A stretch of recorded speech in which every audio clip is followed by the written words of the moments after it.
What is up, you guys? Hope you're having an amazing day. This is kind of late for a chapter review, but a lot of stuff came up and I couldn't get the review out as soon as I wanted to.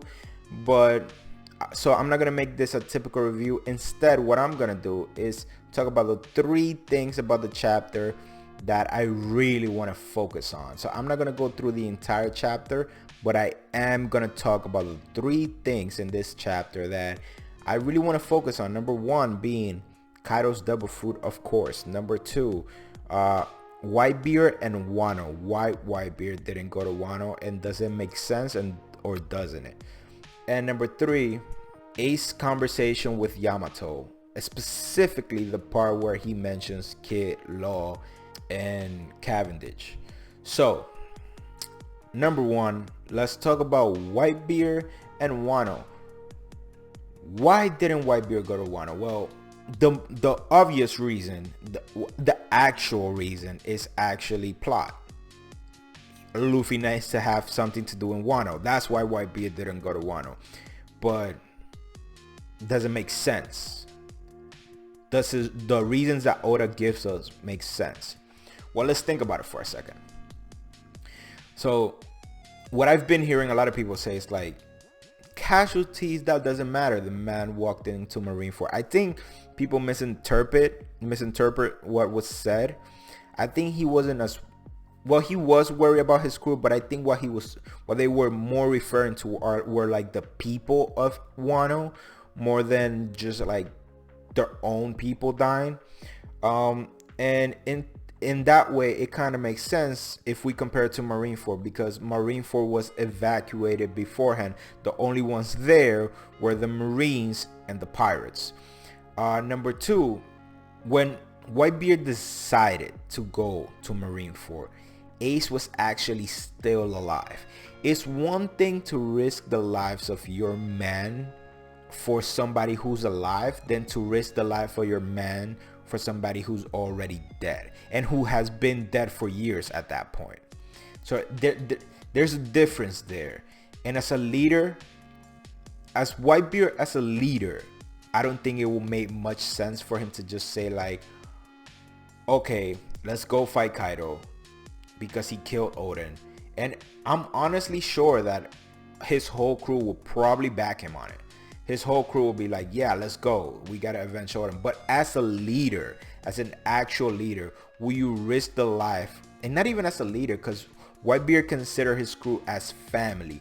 Will you risk the lives of your family for somebody who's already dead and has been dead for years?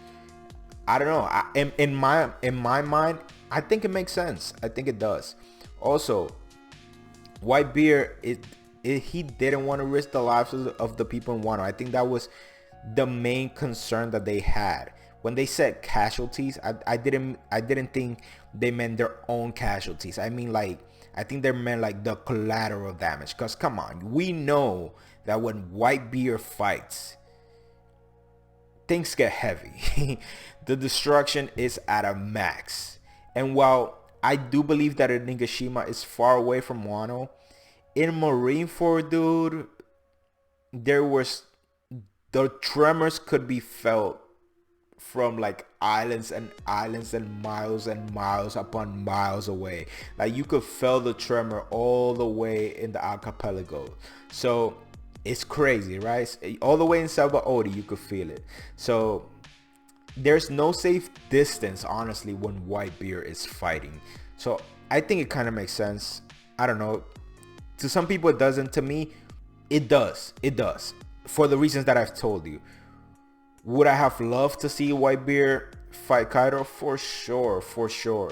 I want to see if the Guru nami can penetrate those tough scales. But yeah, like that makes actually perfect sense. Number 2, when Ace was talking to Yamato, he mentions Kid. He mentions Law, he mentions Cavendish. And he says to Yamato, but the best one, or the most chaotic one of them all, would set sail in a few years. What does that mean? A few years. That means at least two years. So this is like right in the beginning of Ace's adventure, quote unquote.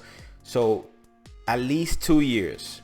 That means that Law, Kid, and Cavendish all had a crazy head start on Luffy.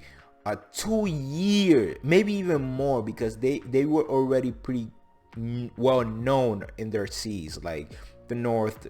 They were already known, so maybe even more than 2 years head start on Luffy. And Luffy is already at their level, or you could say his notoriety is higher. Like the man, it's insane, dude. Like he's considered the 5th Ko. His notoriety is crazy. So right now Luffy's being portrayed like as the equal to Kid, or you know, yeah, the equal to Kid, pretty much. Like they're equals at the moment.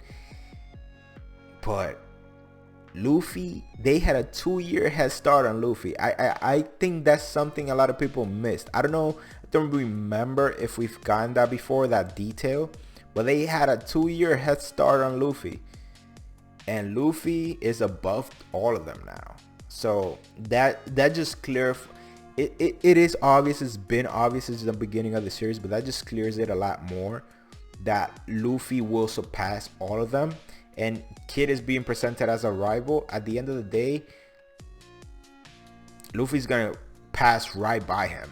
So that's something I felt like I should point out, that I haven't seen a lot of people mention it, is that they had a 2-year head start on Luffy, and Luffy's now the 5th Ko. So what's up with that? are these guys really equal to Luffy? Because they keep showing, maybe at the moment they're equals, but they keep portraying Law, Kid, and Luffy like as in the same league. And maybe they are, but you gotta remember that they had a 2-year head start, and Luffy's right there with them. If not, I would even say even more notable than all of them. And in terms of power, maybe even more powerful.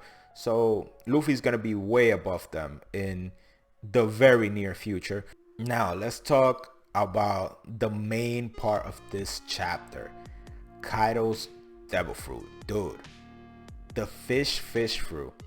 So I'm pretty sure you all guys have seen other big YouTubers do a review on this and pretty much mention what the whole thing about the devil fruit is about. But for those of you who haven't, I'm gonna give you a quick rundown if you manage to find this video first. So basically what it is that in Japan there was this legend about some koi fish. A group of koi fish tried to climb this waterfall. Over the course of years, most of them gave up except for one, and this fish tried for years and years and years until he eventually succeeded, crossed through the Shinto gates, and the gods were so impressed that they granted, or that certain god granted that fish the ability to transform into a dragon. That's pretty much the whole rundown of the devil fruit. It's also the same thing like Magikarp from Pokemon. If you're familiar with the Pokedex entry for Magikarp, it's pretty much that. Magikarp into a dragon is pretty much, that's what it is. Now, one thing that I haven't seen other people mention as well is land, sea, and air. And in that term, specifically sea. What does that mean? Can Kaido fight underwater? Well, I have a theory, right? And it's that Kaido can't swim for the obvious reasons, but he can't swim in the actual sense of the word. But there's an exception, right? He's a fish, so he could probably breathe underwater. And as we've seen before, like devil fruit users who have the ability to breathe underwater, yes, they're weakened underwater, but they can still breathe fine, normal. Now, the thing about Kaido is something that we've seen, right? The man is able to create these flame clouds, right? And the flame clouds are able to lift entire islands with practically no effort from Kaido apparently, because the man is just sitting there talking to Big Mom, having a normal chat, and he's just lifting this whole freaking island. Now, those clouds, you will say they're flame clouds. They probably can be created underwater, but maybe they can't. Why?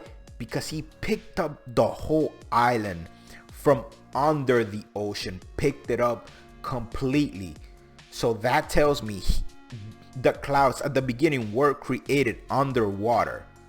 So they can be created underwater. So Kaido might not be able to swim through all the sense of the actual word, but he could most likely still produce those flame clouds underwater and pretty much get himself out of the water.